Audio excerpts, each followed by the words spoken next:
نستغفره ونعوذ بالله من شرور أنفسنا ومن سيئات أعمالنا ومن يهده الله فلا مضل له ومن يضلله فلا هادي له آواز بتاؤ تھوڑی ومن يهده الله فلا مضل له ومن يضلله فلا هادي له أشهد أن لا إله إلا الله وحده لا شريك له وأشهد أن محمدا عبده ورسوله أرسله بالحق بشيرا ونذيرا أما بعد فإن خير الحديث كتاب الله وخير الهدي هدي محمد صلى الله عليه وسلم وشر الأمور محدثاتها وكل محدثة بدعة وكل بدعة ضلالة وكل ضلالة في النار اللهم صل على محمد وعلى آل محمد كما صليت على إبراهيم وعلى آل إبراهيم إنك حميد مجيد اللهم بارك على محمد وعلى آل محمد كما باركت على إبراهيم وعلى آل إبراهيم إنك حميد مجيد قال الله تعالى في كلامه المجيد أعوذ بالله السميع العليم من الشيطان الرجيم بسم الله الرحمن الرحيم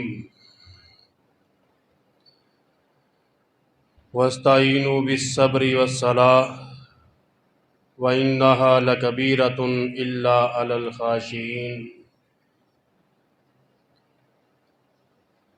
وقال النبي صلى الله عليه وسلم صلوا كما رأيتموني أصلي صدق الله العظيم وصدق نبيه الكريم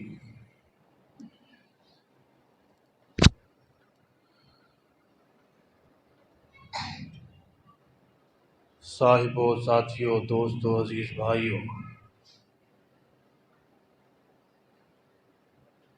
اللہ رب العالمین کا ہم پہ بہت بڑا احسان کہ جس رب العالمین نے ہمیں قرآن و سنت جیسی عظیم دولت سے مالا مال فرمایا۔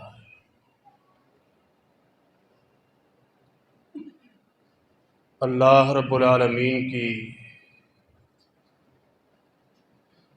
ذات کے لیے بے شمار تعریفات، تسبیحات، جناب محمد الرسول اللہ صلی اللہ علیہ وسلم کی ذات کے لیے بے حد و حساب درود و سلام ہو۔ صاحبوں، ساتھیوں، دوستوں، عزیز بھائیوں، میں اس مختصر سے وقت میں ایک بہت ہی اہم موضوع پر گفتگو کرنا چاہتا ہوں۔ ویسے تو اس ادارے کے، اس مسجد کے خطیب فضیلت الشیخ شیخ عبد الرحمن بھٹی صاحب حفظہ اللہ، وہ آپ بھائیوں کی تعلیم و تربیت کرتے ہوں گے۔ میں بھی تھوڑا سا حصہ ڈالنا چاہتا ہوں۔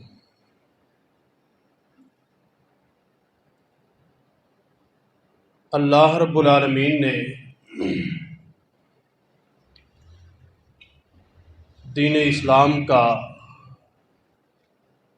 دوسرا بڑا رکن، جس کو نماز کہتے ہیں، دین میں اس کی بڑی فضیلت، اس کی بڑی عظمت، بہت اونچا مقام اللہ رب العالمین نے اس عمل کو عطا کیا ہے۔ اسلام کا دوسرا بڑا رکن نماز ہے۔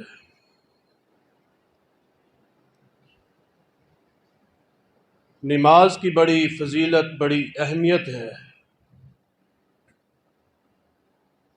نماز پڑھنی چاہیے۔ کیا خیال ہے؟ پڑھتے ہیں نا ماشاءاللہ؟ اللہ قبول فرمائے، اور جو نہیں پڑھتے اللہ توفیق عطا فرمائے۔ نبی کریم علیہ الصلاۃ والسلام نے فرمایا کہ ایسا نمازی جو نماز کے لیے وقت نکالتا ہے، ٹائم نکالتا ہے،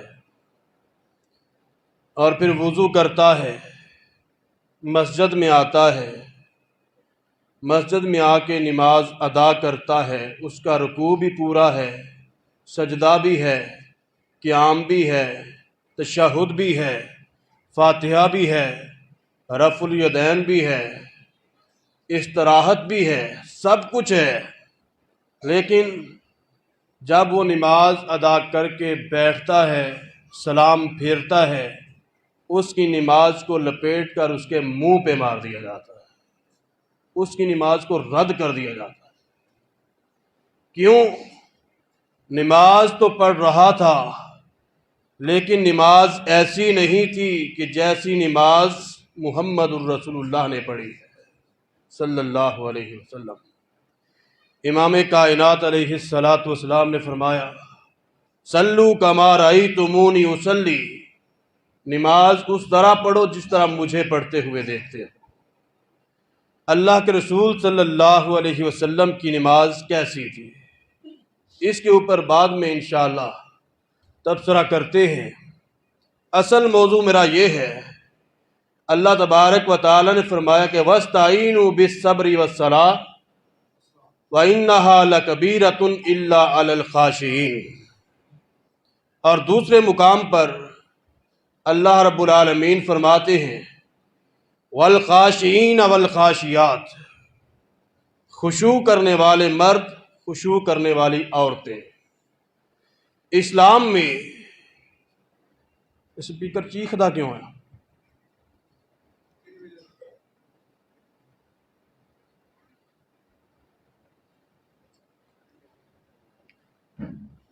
خشوع و خضوع، آپ بھائیوں نے علماء کرام سے سنا ہوگا کہ ہر عمل اخلاص کی بنیاد پر اللہ قبول فرماتے ہیں، اخلاص کی بنیاد پر۔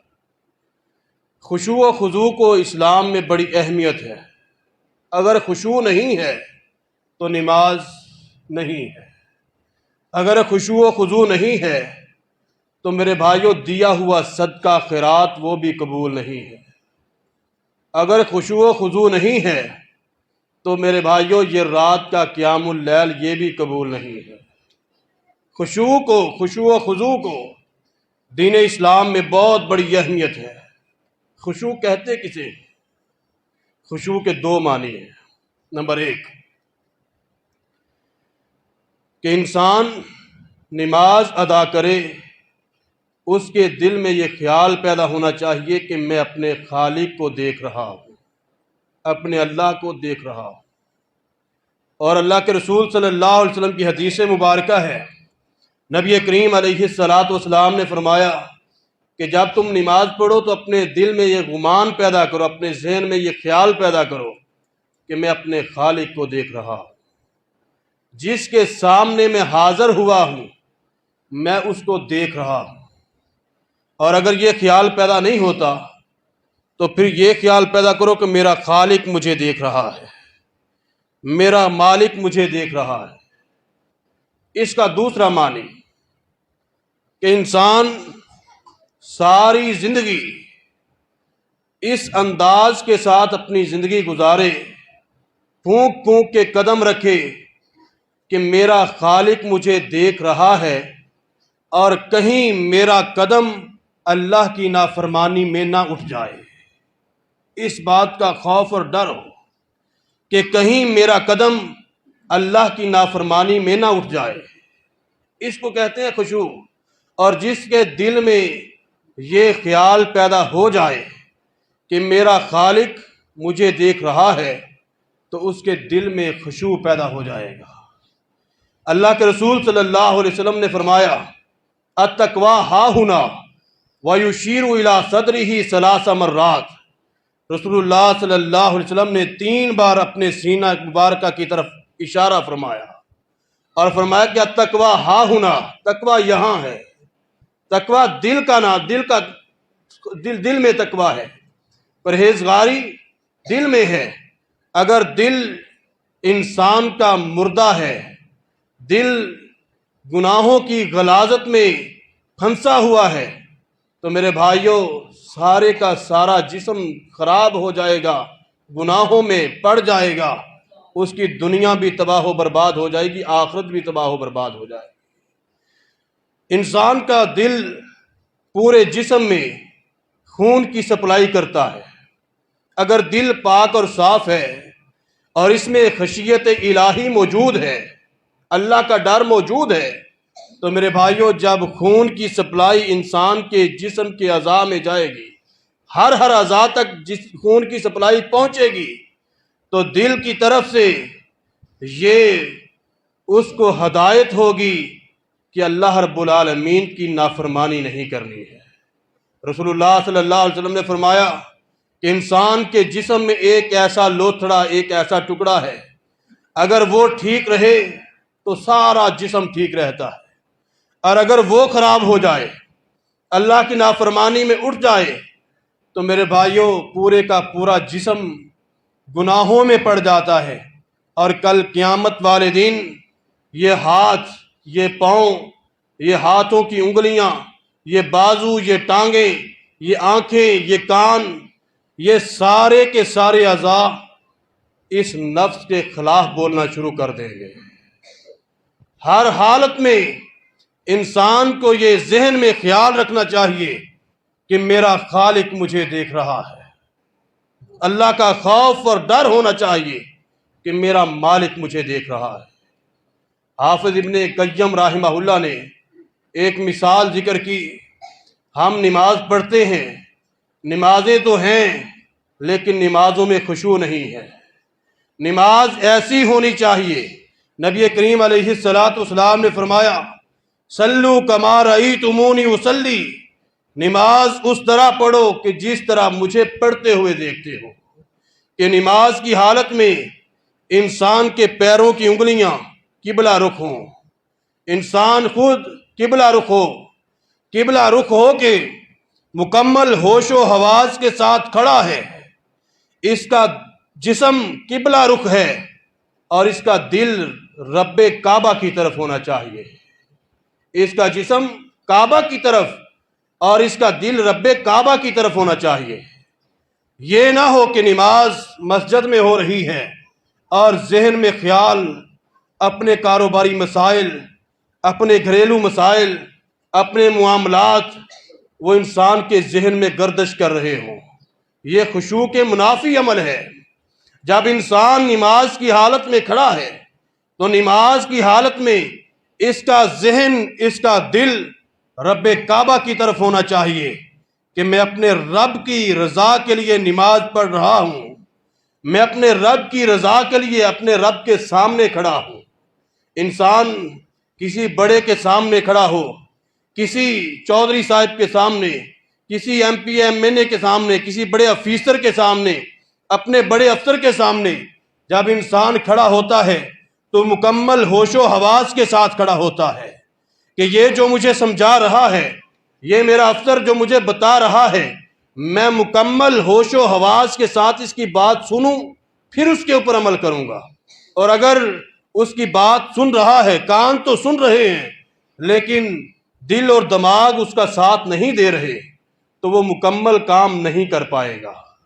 یہ دنیا دار بندے کی ہم پیروی کرنے کے لیے، اس کی بات ماننے کے لیے، اس کی کہی ہوئی بات پہ عمل کرنے کے لیے ہم اپنے ہوش و حواس کو بھی قائم رکھتے ہیں، اپنی سماعت کو بھی قائم رکھتے ہیں، اپنی بصارت کو بھی قائم رکھتے ہیں، مکمل توجہ کے ساتھ اس کی بات سنتے ہیں اور اس کے ساتھ مکمل توجہ کے ساتھ بات کرتے ہیں۔ میرے بھائیوں، وہ خالق ہے کہ جس کی باری آتی ہے تو ہمارے ہوش و حواس کہیں اور ہوتے ہیں۔ ہمارا جسم تو نماز میں ہوتا ہے، ہمارا جسم تو مسجد میں ہوتا ہے، ہمارا جسم تو نماز میں امام کی اقتداء میں ہوتا ہے، لیکن ہمارے ہوش و حواس، ہمارا دل، ہمارا دماغ کہیں اور پہنچا ہوا ہوتا ہے۔ ایسی نمازیں میرے بھائیوں قابل قبول نہیں ہیں، یہ خشوع کے منافی ہیں۔ ابن قیم رحمہ اللہ نے ایک مثال دی، فرماتے ہیں کہ اگر اس دور میں بادشاہی نظام تھا کہ اگر کوئی شخص اپنے بادشاہ کو، اپنے بڑے چودھری کو، اپنے بڑے لیڈر کو کوئی تحفہ تحائف پیش کرتا ہے، اس کو تحفہ دیتا ہے، تحفہ دینے کا مقصد کیا ہوتا ہے؟ رسول اللہ صلی اللہ علیہ وسلم نے فرمایا کہ اے مسلمانوں، ایک دوسرے کو تحفے تحائف دیا کرو۔ کیوں؟ اس سے محبت بڑھتی ہے، قربت بڑھتی ہے، انسان ایک دوسرے کے قریب ہوتا ہے۔ میرے بھائیوں، ہم کسی بڑے کو اس کا قرب حاصل کرنے کے لیے، ہم کسی بادشاہ کا قرب حاصل کرنے کے لیے، کسی وزیر مشیر کا، M P A M N A کا، اپنے بڑے افیسر کا، اس کا قرب حاصل کرنے کے لیے اس کو تحفہ پیش کرتے ہیں، تو کیا خیال ہے کہ اس کو ناکارہ چیز تحفے میں دیں گے؟ نہیں، ہم کوشش کریں گے کہ قیمتی سے قیمتی چیز اس کو تحفہ دی جائے، اچھی چیز اس کو دیا جائے کہ جو اس کو قابل قبول ہو، اس کی شان شیان ہو، جو اس کو اچھی لگے، جو اس کو بھلی لگے۔ ہم وہ چیز اس کو پیش کرتے ہیں کہ مجھے اپنے اس بادشاہ کا قرب مل جائے۔ کس مقصد کے لیے؟ مقصد یہی ہے کہ مجھے اس کا قرب مل جائے، اچھی سے اچھی چیز پیش کرتے ہیں۔ ابن قیم رحمہ اللہ فرماتے ہیں کہ اس دور میں بادشاہی نظام تھا کہ اس دور میں اگر کوئی شخص بادشاہ کو لونڈی پیش کرے تحفتاً، اور ایسی لونڈی پیش کرے کہ جس کا کان نہ ہو، جس کے ہاتھ نہ ہو، یا وہ آنکھوں کی بنائی سے معذور ہو، یا اس کے ہاتھ کام نہ کرتے ہوں، یا وہ چل پھر نہ سکتی ہو، قوت سماعت سے محروم ہو۔ اور لونڈی کا کام کیا ہوتا تھا کہ وہ بادشاہوں کی خدمت کیا کرتی تھی۔ ایسی عورت جو لونڈی ہوا کرتی تھی وہ بادشاہوں کی خدمت کیا کرتی تھی، اور اس مقصد کے لیے بادشاہ کو پیش کی جا رہی ہے کہ یہ بادشاہ سلامت کی خدمت کرے گی۔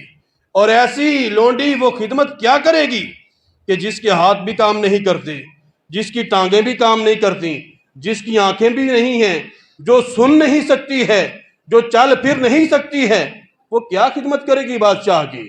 اگر کوئی شخص بادشاہ کا قرب حاصل کرنے کے لیے اس کو تحفہ ایسی لونڈی پیش کرے کہ جس کی سماعت بھی نہیں ہے، جس کی بصارت بھی نہیں ہے، جس کے ہاتھ پاؤں سلامت نہیں ہیں، جس کی جو سن نہیں سکتی، دیکھ نہیں سکتی، تو کیا خیال ہے کہ اس کو بادشاہ کی قربت ملے گی یا بادشاہ کے دل میں اس کے بارے میں نفرت پیدا ہوگی؟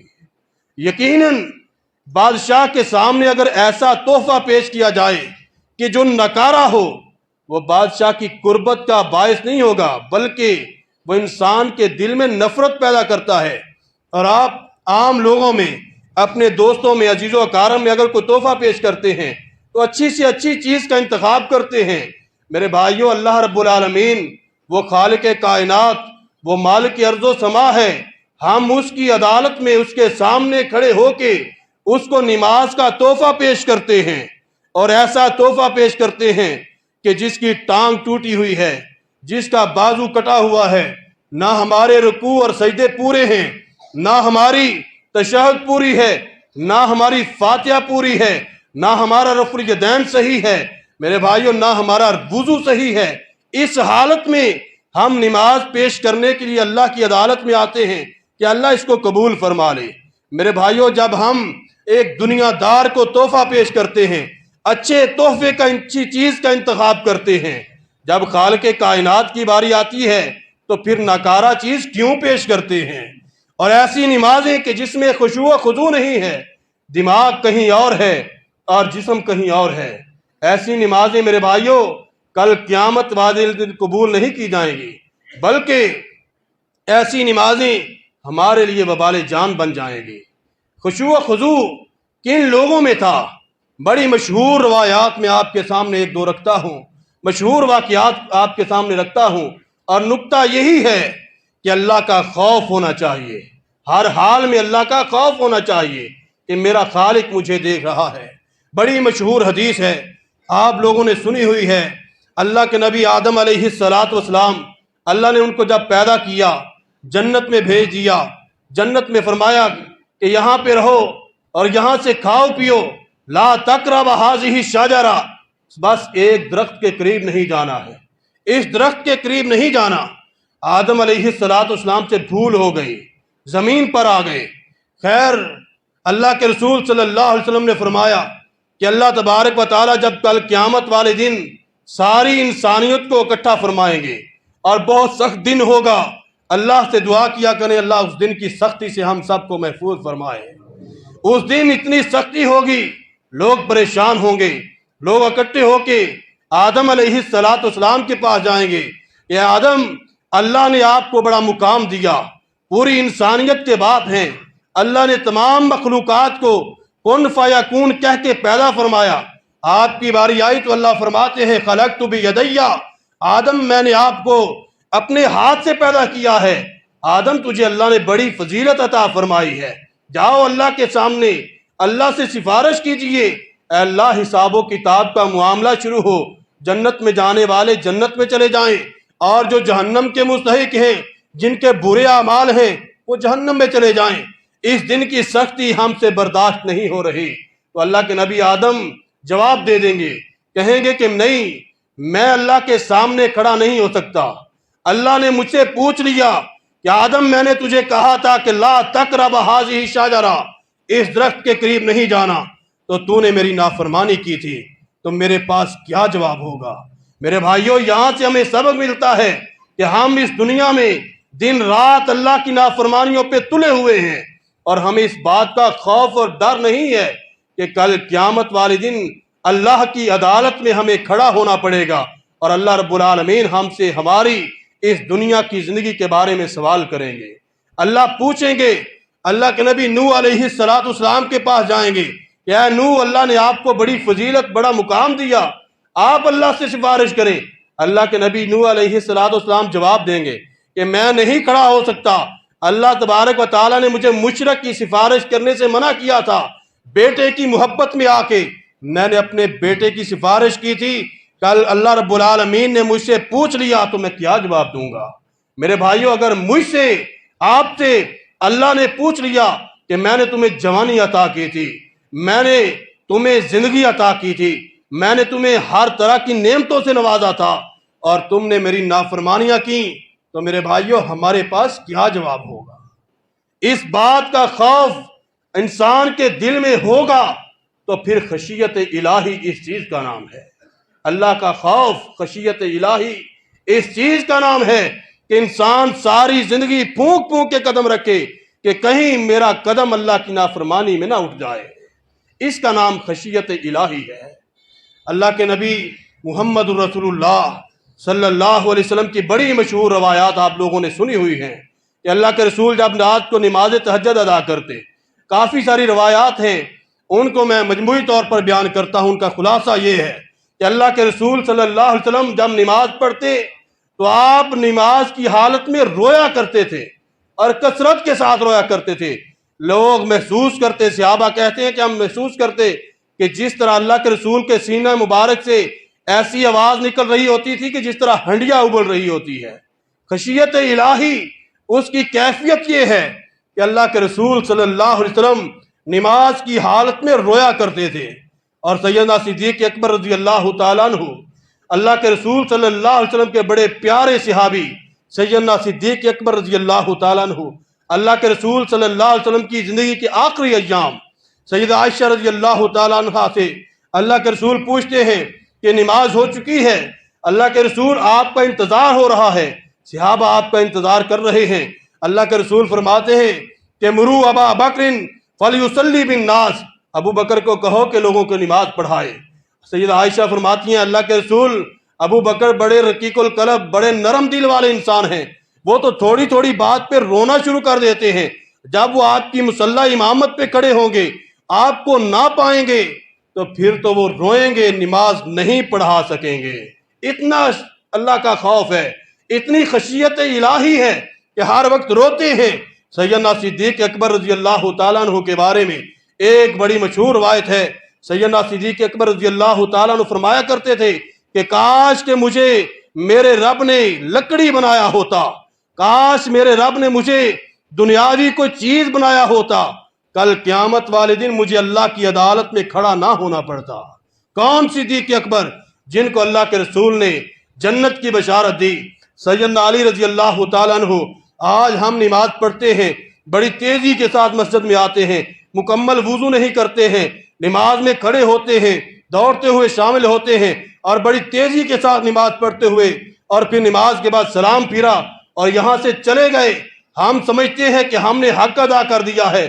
اللہ کے رسول صلی اللہ علیہ وسلم کے پیارے صحابی سیدنا علی المرتضیٰ رضی اللہ تعالیٰ عنہ، ان کے بارے میں راوی کہتے ہیں کہ اللہ کے رسول صلی اللہ علیہ وسلم کے ایسے صحابی سیدنا علی رضی اللہ تعالیٰ عنہ، اتنے پیارے صحابی، اتنے محبوب صحابی، اللہ کے رسول نے ان کو اپنے اہل بیت میں شامل فرمایا اور اللہ کے رسول نے ان کو جنت کی بشارت دی ہے۔ سیدنا علی رضی اللہ تعالیٰ عنہ، وہ نماز کے لیے جب اذان ہوتی، ان کی کیفیت ہوتی کہ لوگ دیکھتے، ان کا چہرہ، ان کا رنگ زرد ہو جاتا، گھبرا جاتے، ان کے پاؤں ڈگمگانا شروع کر دیتے، وہ چلتے بہت ہی اپنے آپ کو کمزور محسوس کرتے، اور لوگ بھی خیال کرتے کہ کہیں علی رضی اللہ تعالیٰ عنہ گر نہ جائیں۔ آخر ان سے پوچھا گیا کہ آپ نماز کے لیے جب اذان ہوتی ہے تو آپ کی یہ حالت کیوں ہوتی ہے؟ آپ پریشان کیوں ہوتے ہیں؟ آپ کا چہرے کا رنگ زرد ہو جاتا ہے، آپ پریشان ہو جاتے ہیں، آپ پریشان کیوں ہوتے ہیں؟ سیدنا علی فرماتے ہیں کہ میں پریشان اس لیے ہوتا ہوں کہ اللہ رب العالمین کی طرف سے بلاوا آیا ہے، اللہ کی طرف سے بلاوا آیا ہے، نماز کے لیے بلایا گیا ہے اور نماز پڑھنے کے لیے میں تیار ہوں۔ مجھے خوف ہے کہ میں نماز پڑھوں، کہیں میری نماز ضائع نہ ہو جائے، کہیں میں اپنے رب کی نماز تو ادا کروں، ایسے نہ ہو کہ میری نماز ضائع کر دی جائے، میری نماز تباہ و برباد ہو جائے۔ میں اللہ کے سامنے کھڑا تو ہوں، کما حقہ ہوں، میں اس فریضے کی ادائیگی کر بھی سکتا ہوں یا نہیں کر سکتا ہوں۔ نماز بھی ہے، تقویٰ بھی ہے، صحابیت بھی ہے، اللہ کے رسول کے ساتھ رشتہ داری بھی ہے، اللہ کے رسول کا ساتھ بھی ہے، اور نمازیں بھی ایسی ہیں کہ اللہ کے رسول کی اقتداء میں پڑھی جا رہی ہیں، اور تقویٰ پرہیزگاری بھی ہے۔ لیکن اس حال میں بھی خوف ہے کہ کہیں میری نمازیں ضائع نہ ہو جائیں۔ میرے بھائیوں، خشیت الہی اسے کہتے ہیں کہ جب انسان اللہ کے سامنے کھڑا ہو، اس حال میں کھڑا ہو کہ اللہ میں تیرے سامنے کھڑا ہوں، میرا دل بھی، میرا دماغ بھی تیرے ساتھ ہے، میں اپنی زبان سے جو الفاظ پڑھ رہا ہوں، میں فاتحہ پڑھتا ہوں، قرآن پاک کی کسی سورت کی تلاوت کرتا ہوں، سجدے کی تسبیحات پڑھتا ہوں، رکوع کی تسبیحات پڑھتا ہوں، تکبیرات کہتا ہوں، مجھے پتا ہے کہ میں اپنے رب کو کیا کہہ رہا ہوں۔ صحیح بخاری کی روایت ہے، آج کل ہماری حالت یہ ہے کہ ہم نماز پڑھتے ہیں، ہمیں کوئی پتہ نہیں کہ ہم اپنے رب کو کیا کہہ رہے ہیں، ہم اپنے رب سے کیا مانگ رہے ہیں۔ ہم اپنے رب کے سامنے کھڑے تو ہیں، فاتحہ تو پڑھتے ہیں، لیکن فاتحہ کا ترجمہ نہیں آتا۔ کتنے فیصد لوگ ہیں اس دنیا میں جن کو قرآن پاک کا ترجمہ آتا ہے یا نماز کا ترجمہ آتا ہے؟ کتنے فیصد لوگ ہیں کہ جن کو تسبیحات کا ترجمہ آتا ہے؟ میرے بھائیو، ہم کھڑے ہیں، ہمیں کوئی پتہ نہیں کہ ہم کیا پڑھ رہے ہیں، وہ رٹے رٹائے الفاظ ہم پڑھتے ہیں اور پھر سلام پھیرتے ہیں، چلے جاتے ہیں۔ میرے بھائیو، آج علماء بھی موجود ہیں، قرائے کرام بھی مساجد میں موجود ہیں، اگر ہم سیکھنا چاہیں تو سیکھ سکتے ہیں، لیکن ہم نماز کو اہمیت نہیں دیتے۔ صرف ہم نے یہ سمجھا ہے کہ بس سجدہ کر لیا، اور بعض لوگوں کا نظریہ یہ ہے کہ جناب سجدہ ہونا چاہیے، اللہ کے سامنے جھکنا مقصد ہے۔ اور میرے بھائیو، جھکنا تو ہے، لیکن اللہ کے رسول نے فرمایا صلو کما رأیتمونی اصلی، نماز اس کی ہوگی جس نے مجھ محمد جیسی نماز پڑھی ہوگی صلی اللہ علیہ وسلم۔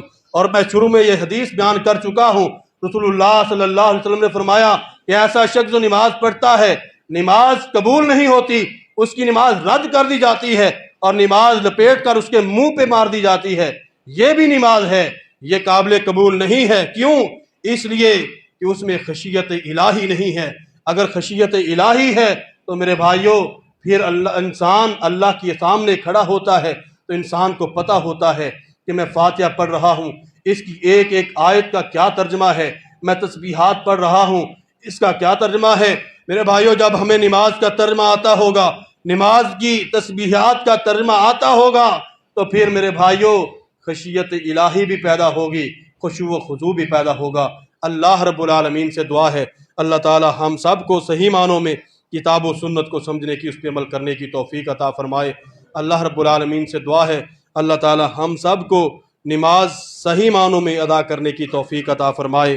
میرے بھائیوں میں آج فضیلت الشیخ شیخ الحدیث حضرت مولانا مفتی عبد الرحمن بھٹی صاحب حافظہ اللہ تعالیٰ کے مصلی امامت پر کھڑا ہو کے اپنے لیے بڑی ہی سعادت محسوس کر رہا ہوں، اور آپ بھائیوں کے چہرے، آپ بھائیوں سے ملاقات کافی عرصے کے بعد ہوئی ہے، بڑی خوشی ہوئی کہ تمام بھائی وہی جاننے والے، وہی دوست، وہی احباب موجود ہیں۔ میرے بھائیوں آج کے دور میں کسی کے پاس اتنا وقت نہیں ہے کسی کو ملنے کا، ایک خطبہ جمعہ کا بہانہ اور آپ احباب کو ملنے کے لیے یہاں پہ پہنچا ہوں۔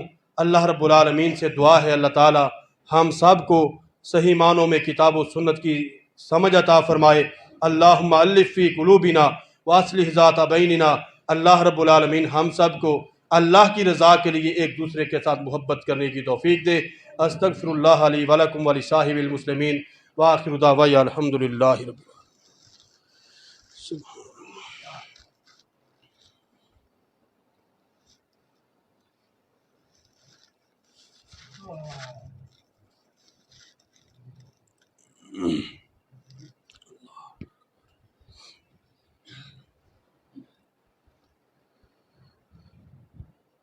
ان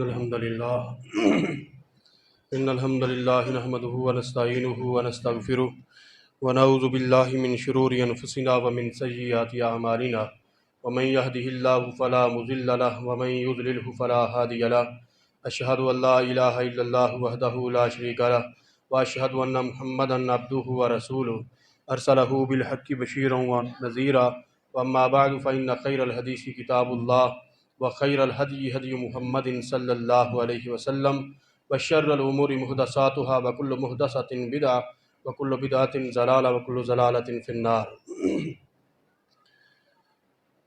سورہ احزاب میں اللہ تبارک و تعالیٰ نے ایک لمبی آیت ہے